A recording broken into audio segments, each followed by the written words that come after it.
you'll have a 90 motherfucker walk down the street and said Suge Knight killed Tupac. When everybody know off the top, I ain't the nigga killed Tupac, I'm the nigga protected Tupac. Yeah. But at the same time, bitch ass Puffy can give him a motherfucking star, and every rat in the world said he didn't want to kill Tupac. Yep. Or had him shot. Yeah. You get what I mean? Football player, turned bully, turned bodyguard, then CEO mogul. He was the most feared man in the music industry. At the height of his career, 1995 Death Row Records made $100 million. Then he goes from the most feared CEO to being the town clown. What's your name, homie? What up, man? Getting knocked out by barbers. Knockout kids unless they got on the internet. Getting shot and stabbed at parties and gatherings. Then to being indicted for a murder for running over a man in a truck at Tam's Hamburger Stand in Compton. But tell me, what did he learn? It don't matter how big you are, it doesn't matter how much money you have, it doesn't matter what type of reputation you have. If you don't give God and the truth reference, here comes the demons, and you become demon food. And they will tear you apart and devour you. God has given every man free will. We don't have to pay attention, but there's a spiritual warfare going on. God and the devil is fighting over our free will. Our free will is something that makes us special than other species. I once heard an old wise man say in reference to our souls, that there are two dogs living inside of us, and whatever one you feed the most, it will become the strongest and devour the other. When you are happy in your soul and things are going well, the devil and his demons don't like that. And it's their job to change your mood. And if you pay attention and listen closely, you can hear the spiritual warfare going on in your mind. You can hear something say, I ought to slap the shit out of him or her. And then you hear something say, I shouldn't do that. See, that's the spiritual warfare going on between God and the devil, fighting over your free will. And if you listen to the devil and slap the shit out of them or kill them, then the devil has done his job.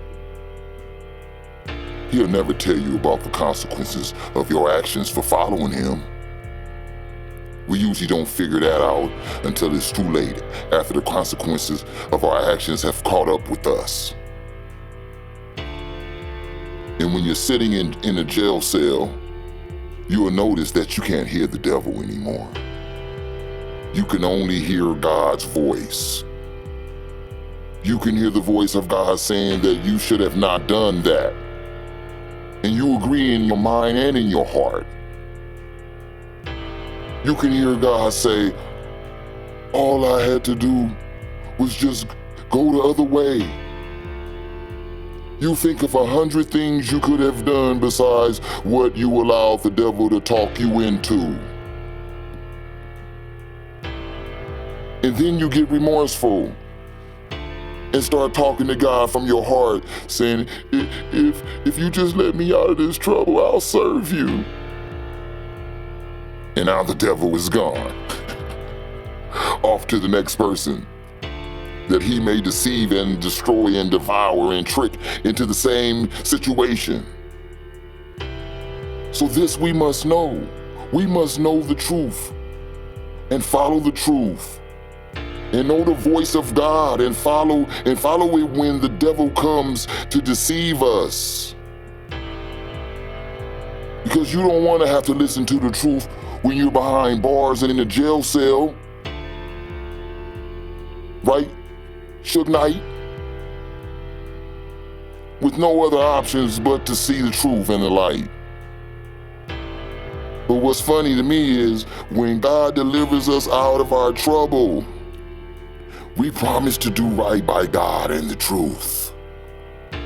But But when it comes to us coming to the crossroads of having to give our free will to God or the devil, we as the people forget and allow the devil to trick us again. I heard that Suge Knight was getting out of jail. I pray and hope that he does. But I also pray and hope that he's learned from his lessons that God has been trying to teach him. He should have learned that the truth can put a muscle-bound man's face in the sand. I hope that he has learned that using fear to control someone does not work for long. Fear makes a person want to get away from you. Fear can cause someone to feel like they must defend themselves. Fear can make someone want to kill you. But I actually believe that God, with his divine power and all-knowing, have saved Suge Knight. He saved his life by putting him in jail and sitting him down so that he might be able to take inventory of his life and have allowed him to have another chance to get it right. But this time around, he'll have to deal with his shattered reputation.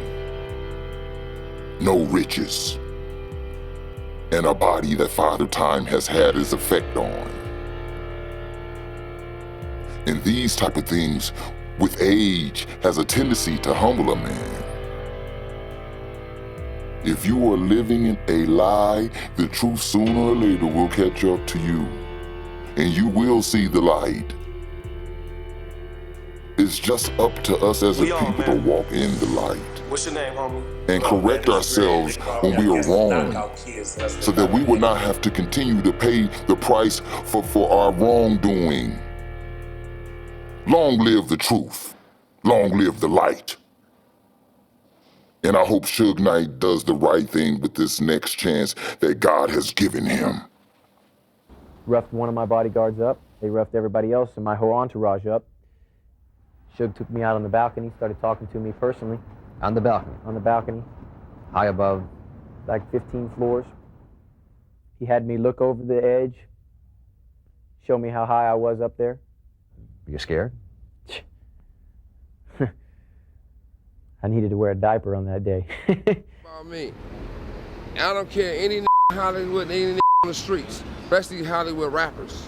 Yeah. We can get our paperwork. Yeah. And see what all we ever been arrested for. Come on, I guarantee bro, you there's never been nothing for me but straight real and violence.